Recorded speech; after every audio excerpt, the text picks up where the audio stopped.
한 업종이 불과 1년 만에 성장해서 대량 폐업으로 급변했습니다. 바로 한국의 카페 시장입니다. 매출은 어느 정도 나오는데 남는 게 없어서 차라리 접겠습니다 라는 절규가 전국 상권에서 터져나오고 있습니다. 2025년 전국 카페 9만 5천 개 중 하루 평균 34곳이 문을 닫고 매출 300만 원을 올려도 점주 실수령은 100만 원도 안 되는 현실. 박리담회의 함정과 내수 침체, 원가 폭등이 만든 완벽한 풍의 실체를 함께 파헤쳐 보겠습니다.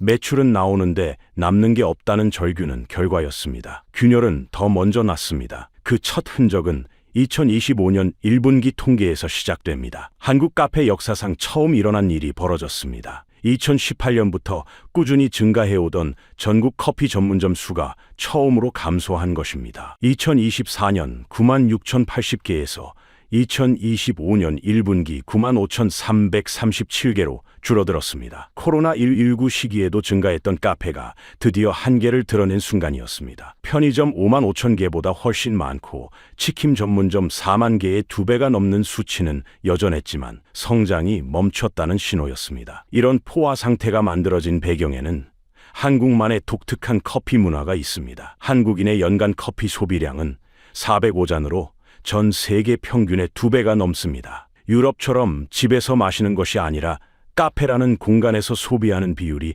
압도적으로 높기 때문입니다. 하지만 2024년 말부터 새로운 변수가 등장했습니다. 바로 내수 침체입니다. 소비자들이 굳이 돈 써가며 밖에서 마실 필요가 있나라는 심리로 지출을 줄이기 시작했습니다. 특히 커피나 술 같은 기호식품부터 줄이는 패턴이 뚜렷해졌습니다. 여기에 새로운 경쟁자까지 등장했습니다. 홈카페 문화의 확산과 RTD 커피, 캡슐 커피 같은 대체제들이 기존 오프라인 카페의 고객을 빼앗아가기 시작했습니다. RTD 커피란 바로 마실 수 있는 음료를 말합니다. 재택근무가 일상화되면서 굳이 비싼 돈을 내고 카페를 찾을 이유가 줄어든 것입니다. 카페 창업에 뛰어드는 사람들의 현실도 달라졌습니다. 평균 생존 기간이 3년도 안 되는 업종에서 10년 직장을 그만두고 새 출발을 꿈꾸는 사람들이 이렇게 힘들 줄 몰랐다는 고민에 빠져 있었습니다. 이런 위기 속에서도 가장 큰 타격을 받은 곳은 저가 커피 시장이었습니다. 저가 커피의 지형도를 정확히 그려보면 그 규모가 실감됩니다. 메가커피 3,500개, 컴포즈 커피 3,000개, 백다방 1,600개, 더벤티 1,400개.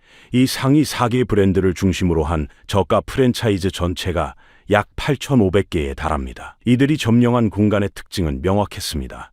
작은 매장 면적, 최소한의 좌석, 테이크아웃 중심의 동선, 모든 것이 극도로 압축된 비용 구조 위에 설계되었습니다. 강남의 대로변 스타벅스가 200평에 100석을 두고 있다면 골목 안 메가커피는 15평에 의자 서너 개가 전부였습니다. 이런 매장 설계에는 명확한 전략이 숨어 있었습니다. 고객이 오래 머물지 않도록 하여 회전율을 높이는 것이었습니다. 회전율이란 같은 시간에 얼마나 많은 고객을 받을 수 있는지를 나타내는 지표입니다. 편안한 의자나 넓은 테이블 대신 간단한 스탠딩 테이블이나 높은 의자를 배치해서 자연스럽게 빠른 이용을 유도했습니다. 지역별로도 흥미로운 패턴이 나타났습니다. 서울 강남권에서는 여전히 스타벅스와 이디야 같은 기존 브랜드가 버티고 있었지만 경기도 신도시나 지방 중소도시에서는 저가 브랜드가 압도적 우위를 점하고 있었습니다. 신도시 상가 1층을 걸으면 200m마다 다른 브랜드의 저가 커피점을 만나는 것이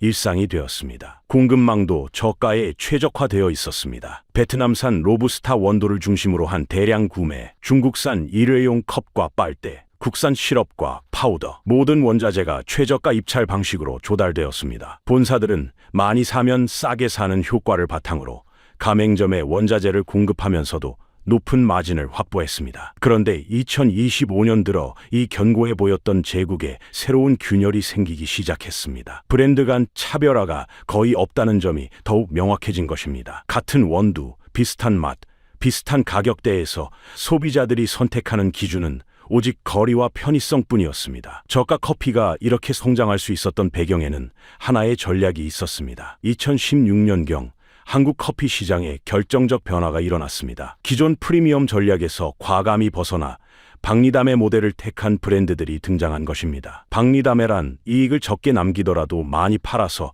전체 수익을 늘리는 전략을 말합니다. 메가커피의 1,500원 아메리카노는 당시로서는 파격적인 가격이었습니다. 박리담회 전략의 핵심은 단순했습니다. 고정비를 극한까지 줄이고 대신 엄청난 회전율로 수익을 내는 구조였습니다. 매장 규모를 절반으로 줄여 임대료를 줄이고 좌석을 없애거나 최소화해서 빠른 회전을 유도했습니다. 직원도 1명에서 2명으로 최소화하고 복잡한 메뉴 대신 아메리카노와 몇 가지 기본 음료에만 집중했습니다. 이 모델이 성공한 이유는 한국인의 커피 소비 패턴과 정확히 맞아떨어졌기 때문입니다.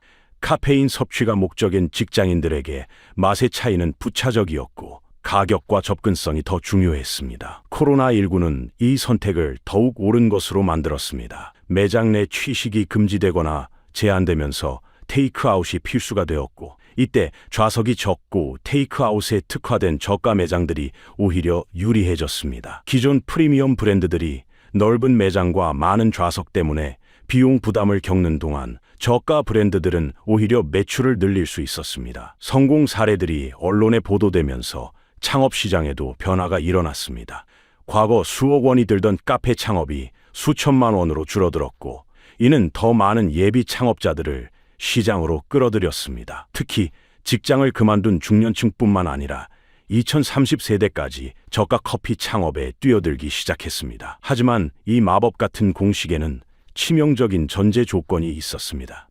바로 소비자들이 지속적으로 커피를 마셔야 하고 원가는 안정적으로 유지되어야 한다는 것이었습니다. 그런데 2024년 말부터 이 두 조건이 모두 흔들리기 시작했습니다. 내수 침체로 소비가 줄어들고 동시에 원자재 가격이 폭등하기 시작한 것입니다. 박리담회 전략의 성과는 숫자로 확연히 드러났습니다. 2018년 메가커피 매장 수 500개에서 시작해 2025년 3,500개까지 7년 만에 7배 성장이었습니다. 컴포즈 커피는 더 극적이었습니다. 2019년 100개도 안 되던 매장이 2025년 3,000개에 육박할 정도로 폭발적으로 늘어났습니다. 매출 성장은 더욱 놀라웠습니다. 메가커피 운영사인 MGC 커피의 매출은 2020년 847억 원에서 2023년 4,700억 원으로 5배 이상 뛰었습니다. 순이익 비율은 18%를 기록했습니다. 순이익 비율이란 매출에서 운영비를 뺀 실제 이익의 비율을 말하는데, 이는 상당히 높은 수준이었습니다. 컴포즈 커피 역시 41%라는 경이로운 순이익 비율을 달성했습니다. 가맹점 확산 속도도 경이로웠습니다. 2022년 하반기부터 2023년 상반기까지 단 6개월 동안 메가커피는 500개 이상의 매장을 새로 열었고, 이는 하루에 3개꼴로 매장이 생긴 셈이었습니다. 전국 어디를 가도 저가 커피 브랜드를 만나타는 상권을 찾기 어려울 정도였습니다. 소비자들의 선택도 확연히 바뀌었습니다. 2023년 기준 전체 커피 시장에서 저가 브랜드가 차지하는 비중은 매장 수로는 30%를 넘어섰고 판매량으로는 40%에 육박했습니다. 특히 직장인 밀집 지역과 대학가에서는 저가 브랜드의 점유율이 60%를 넘나드는 지역도 등장했습니다. 이런 성장을 뒷받침한 것은 가맹비 시스템이었습니다.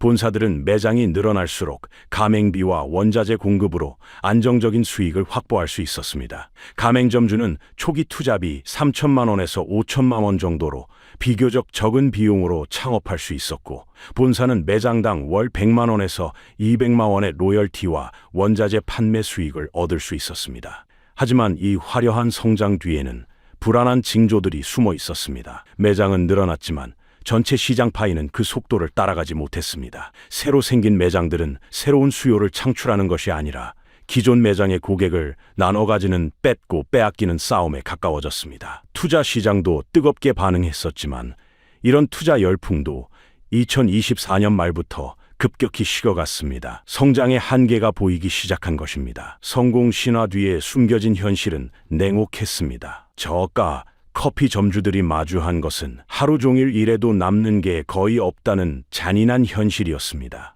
하루 500잔은 팔아야 내 인건비라도 나온다는 말이 업계의 공공연한 비밀이 되었습니다. 실제 한 메가커피 점주의 하루는 이랬습니다. 오전 6시 30분 개점 준비를 위해 매장에 도착해 밤 10시 마감까지 15시간 30분, 점심시간도 제대로 없이 에스프레소 머신 2대를 쉬지 않고 돌려야 겨우 목표 잔수에 근접할 수 있었습니다. 하루 매출 300만 원을 올려도 점주 실수령은 100만 원도 안 되는 경우가 대부분이었습니다. 원가 구조의 함정이 드러나기 시작했습니다. 본사에서 공급받는 원두와 부자재 비용이 매출의 38%에서 40%를 차지했습니다. 1,500원짜리 아메리카노에서 600원이 재료비로 나갔습니다. 여기에 임대료 월 200만 원에서 300만 원, 인건비 월 200만 원, 로열티 월 100만 원까지 제하고 나면 점주에게 남는 순이익은 한 잔당 100원에서 200원 수준이었습니다. 그런데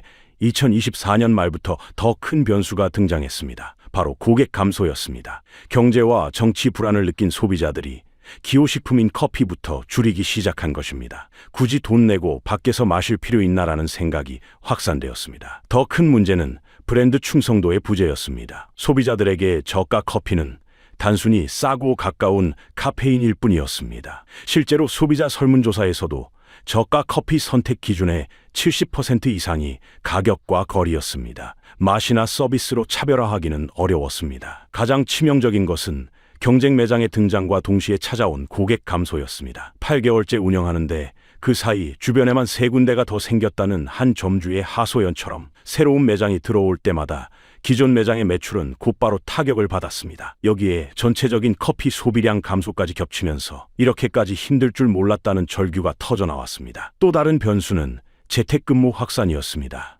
재택근무가 일상화되고 고품질 원두와 커피 기계를 쉽게 구할 수 있게 되면서 굳이 밖에 나가서 커피를 마실 필요가 줄어들었습니다. 설상가상으로 2024년 들어 저가 커피 시장을 강타한 것은 예상치 못한 외부 충격이었습니다. 국제 커피 가격이 역대 최고 수준으로 치솟으면서 원가 구조가 뿌리부터 흔들리기 시작한 것입니다. 브라질과 베트남 등 주요 커피 생산국의 기후 재해가 연쇄적으로 일어나면서 공급 부족이 심각해졌습니다. 아라비카 커피 미리 정하는 거래 가격은 2025년 2월 파운드당 439센트로 역대 최고치를 기록했습니다. 미리 정하는 거래 가격이란 앞으로 거래될 상품의 가격을 미리 정하는 것인데, 이 가격이 오른다는 것은 앞으로 커피가 더 비싸질 것이라는 전망을 의미합니다. 팬데믹 이전 대비 50% 이상 오른 수치였습니다. 여기에 원달러 환율까지 가세했습니다. 1,400원 후반에서 1,500원을 위협하는 수준까지 치솟으면서 수입 의존도가 높은 모든 원자재 가격이 동반 상승했습니다. 원두만이 아니라 우유, 밀가루, 시럽, 플라스틱 컵까지 한꺼번에 비싸졌습니다. 환율이 100원 오르면 원두 수입 가격이 약 7% 오르고, 이는 곧바로 가맹점의 원가 부담으로 이어졌습니다. 이런 상황에서 저가 커피 브랜드들은 결국 선택의 기로에 섰습니다. 그리고 2025년 상반기 들어 주요 브랜드들이 연이어 가격 인상을 단행했습니다. 컴포즈 커피는 10년간 유지해온 1,500원 아메리카노를 1,800원으로 올렸고, 메가커피도 부분적으로 가격을 조정했습니다. 저가 커피의 1,500원대 아메리카노라는 심리적 가격선이 무너진 순간이었습니다. 이는 단순한 가격 인상이 아니라 저가 커피 시장 전체의 정체성이 흔들린 것을 의미했습니다. 소비자들은 그럼 차라리 다른 브랜드를 가지라는 반응을 보였습니다. 하지만 가격 인상에도 불구하고 원가 폭등의 부담은 여전히 점주들이 떠안고 있었습니다. 과거 38% 수준이던 원가율이 45%에서 50%까지 치솟으면서 수익성이 급격히 악화되었습니다. 1,800원에 팔아서 900원이 원가라면 900원에서 임대료, 인건비, 로열티를 빼고 나면 점주에게 남는 돈이 거의 없어진 것입니다. 더욱이 가격을 올린 후에도 고객 수는 줄어들었습니다. 일부는 아예 커피 소비 자체를 줄이기 시작했습니다. 박리담의 마법이 원가 폭등과 내수 침체라는 현실 앞에서 완전히 한계를 드러낸 순간이었습니다. 이런 위기가 본격화되면서 저가 커피 시장에는 명확한 구분선이 그어지기 시작했습니다. 살아남는 브랜드와 매장들은 더 이상 단순한 저가 전략에만 의존하지 않았습니다. 그냥 문 닫는 게 낫겠다는 매장들과 달리 차별화와 고부가 가치화로 전환하는 등 새로운 돌파구를 찾아 나섰습니다. 메가커피는 시그니처 메뉴 개발에 집중했습니다. 기존 아메리카노 위주에서 벗어나 쿠키 프라페, 딸기 라떼 등 디저트성 음료로 손님 한 명당 평균 구매 금액을 높이는 전략을 택했습니다. 손님 한 명당 평균 구매 금액이란 고객 한 명이 한 번 방문할 때 평균적으로 쓰는 금액을 말합니다. 실제로 시그니처 메뉴의 비중이 전체 매출의 30%를 넘어서면서 매장당 평균 매출액이 15% 이상 증가했습니다. 컴포즈 커피도 베이커리와 디저트 라인을 강화했습니다. 커피만으로는 한계가 있다고 판단하고 크로와상, 마카카롱, 케이크 등을 추가해 커피 외 매출 비중을 20%까지 끌어올렸습니다. 디저트류는 원가율이 상대적으로 낮고 마진이 높아 수익성 개선에 도움이 되었습니다. 일부 브랜드들은 과감히 해외로 눈을 돌렸습니다. 백다방은 동남아시아와 중동 지역에 100여 개 매장을 열어 해외 매출 비중을 전체의 15%까지 확대했고, 더벤티도 베트남과 태국에서 현지 파트너와 합작 사업을 시작했습니다. 해외에서는 한국보다 높은 가격을 받을 수 있었고 경쟁도 상대적으로 덜했기 때문입니다. 반면 구조조정에 내몰린 브랜드들도 속출했습니다. 중소저가 브랜드 중 일부는 가맹점 모집을 중단하거나 아예 사업을 정리하기 시작했고, 기존 매장들도 대량 폐점이 이어졌습니다. 2024년 한 해 동안 폐업한 커피 전문점이 12,242곳에 달했는데, 이는 하루 평균 34곳이 문을 닫는다는 뜻이었습니다. 가장 주목할 만한 변화는 본사들의 전략 수정이었습니다. 무분별한 매장 확장보다는 기존 매장의 수익성 개선에 집중하기 시작한 것입니다. 일부 브랜드는 신규 가맹점 모집 속도를 30% 이상 줄이고 대신 기존 가맹점의 운영 지원과 메뉴 개발에 투자를 늘렸습니다. 또한 입지 분석을 더 철저히 하고 같은 상권에 너무 많은 매장이 몰리지 않도록 조절하기 시작했습니다. 과거처럼 일단 많이 내자식 확장에서 벗어나 제대로 된 곳에 내자는 방향으로 패러다임이 바뀌었습니다. 한국 카페 시장의 구조조정은 단순한 사업 모델의 성패를 넘어 현대 한국 경제의 구조적 문제를 고스란히 보여줍니다. 하루 종일 일해도 남는 게 거의 없다는 현실이 상징하듯 박리담회라는 전략이 일시적 성공을 가져다 줬지만 내수 침체와 원가 폭등이라는 이중고 앞에서 한계를 드러냈습니다. 결국 지속 가능한 사업은 단순한 저가가 아니라 차별화된 가치와 안정적인 수익 모델에서 나온다는 교훈을 남겼습니다. 10년 직장을 그만두고 꿈을 찾아 카페 창업에 뛰어든 수많은 소상공인들이 예상치 못한 현실에 좌절하고 있습니다. 평균 생존 기간 3년이라는 냉혹한 통계 뒤에는 개인의 삶과 가족의 생계가 걸려 있습니다. 하지만 이들이 겪고 있는 어려움은 단순히 개별 사업자의 문제가 아니라 과도한 경쟁과 급변하는 시장 환경이 만들어낸 구조적 문제입니다. 그렇다면 이 시장에는 정말 미래가 없을까요? 살아남은 브랜드들의 변화를 보면 희망적인 신호도 보입니다. 단순한 저가 경쟁에서 벗어나 고부가 가치화, 해외 진출, 차별화된 서비스로 새로운 길을 찾아가고 있는 것입니다. 무엇보다 소비자들도 이제 단순히 싸기만 한 커피가 아니라 가격 대비 만족도가 높은 커피를 찾기 시작했습니다. 앞으로의 카페 시장은 지금과는 다른 모습일 것입니다. 무분별한 확장보다는 선별적 성장, 단순한 가격 경쟁보다는 가치 경쟁이 중심이 될 가능성이 높습니다.